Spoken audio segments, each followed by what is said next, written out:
Okay.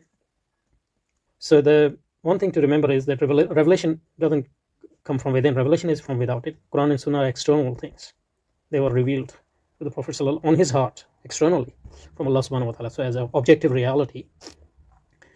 And obviously his heart was prepared by Allah subhanahu wa ta'ala to receive that. Otherwise no heart is capable of receiving it.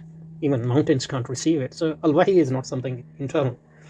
So the Islamic concept of revelation is totally different from the sort of Lutheran Protestant concept where you understand Bible through subjective experience, through some sort of interiorizations as a soliloquy where you talk self-engage with its own image, which it thinks that is Ruhul Quds or Allah subhanahu wa ta'ala himself. So that's one thing. Revelation is not something from within. It is outside. It's an objective reality. So in that sense, it is part of the external world. And that's why, to the extent that the external world is succumb to this revelation, external world is nur. And to the extent that external world rejects this nur, external world is dark and evil.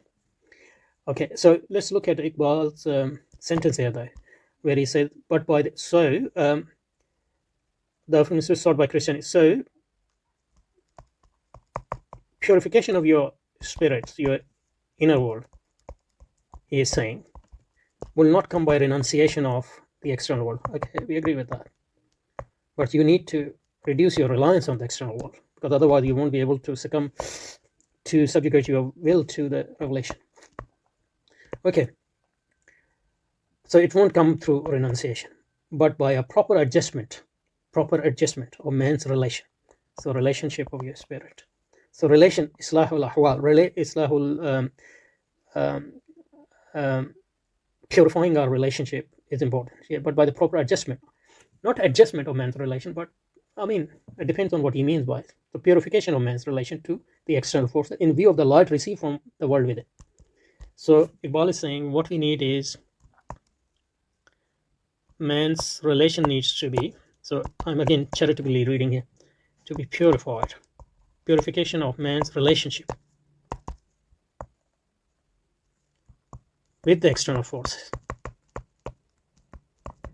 with nature, with other people, with the body,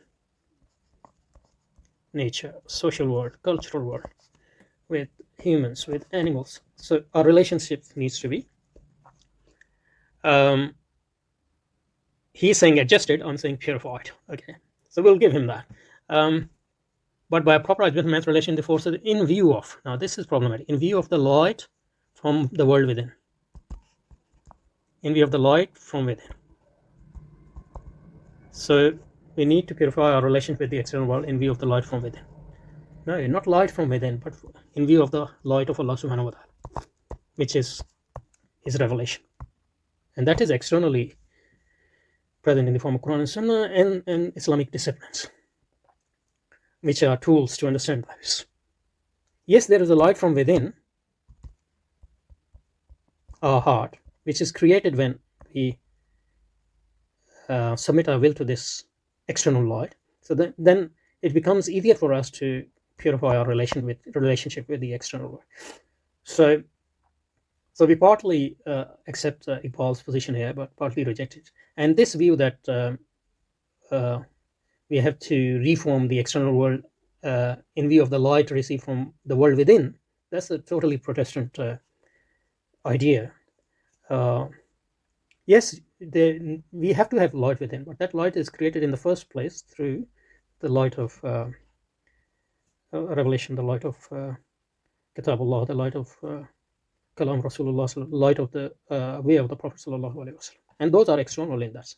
And once we implement that light on our external and internal world, then our relationship with ourselves as well as external world is purified and properly established. Obviously, it's a continuous struggle, but that's the way.